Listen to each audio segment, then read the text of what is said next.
देख रहे हैं सिटी इंडिया न्यूज चैनल, हक की आवाज। ऐ झूठे मोदी और अमित शाह, ये तो कुत्ता बिल्ली की लड़ाई नहीं। याद रख, तू तो शेरों के साथ खिलवाड़ कर रहा है। अगर शेर भूखा हो जाए तो तुझे निकल भागने का रास्ता नहीं मिलेगा। शराफत से रहो वरना बहुत पछताओगे तुम भी।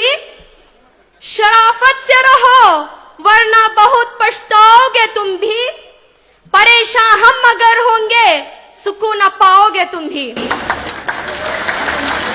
मुखालिफ लाख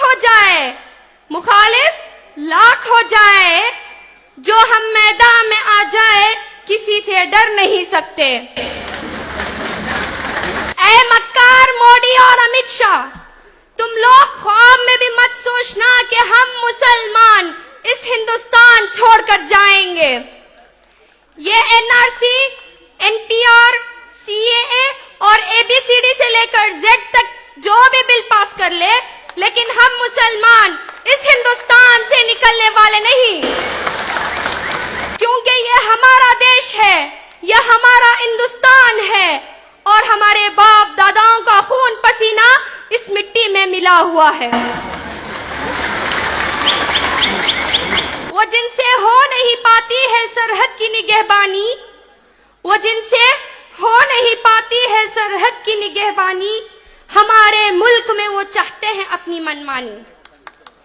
ऐ झूठे मक्कार मोदी और अमित शाह, तुम लोग इस सत्ता की कुर्सी के लायक नहीं। जाके चाय बनाने का काम करो, क्योंकि इसी के लिए लायक हो।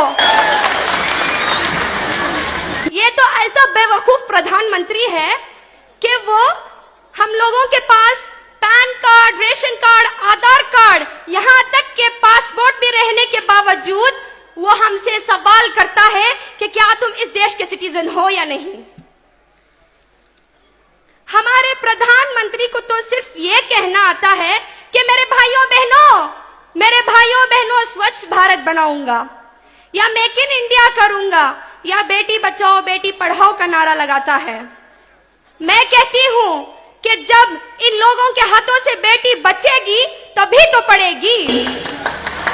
जैसे आसिफा का उन्नाव केसेस वगैरह जैसे अनगिनत जुल्मात हुए हैं। एक पीएम की जिम्मेदारी ये है कि वो इंडियन कॉन्स्टिट्यूशन को अपनाए, लेकिन हमारे प्रधानमंत्री को उसको छोड़कर गोलवालकर के आइडियोलॉजी को और हिटलर के स्ट्रैटेजी को अपना रहा है और हिंदुत्व को हिंदुस्तान में लागू करने की कोशिश कर रहा है।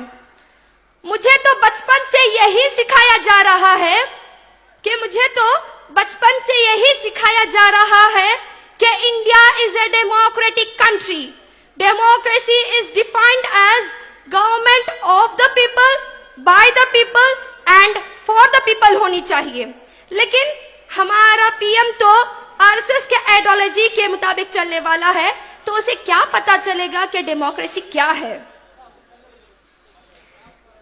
लेकिन आज हम मुसलमानों को चाहिए कि हम तमाम लोग आरएसएस के आइडियोलॉजी के खिलाफ मरते दम तक डट के मुकाबला करते हैं और करते ही रहेंगे।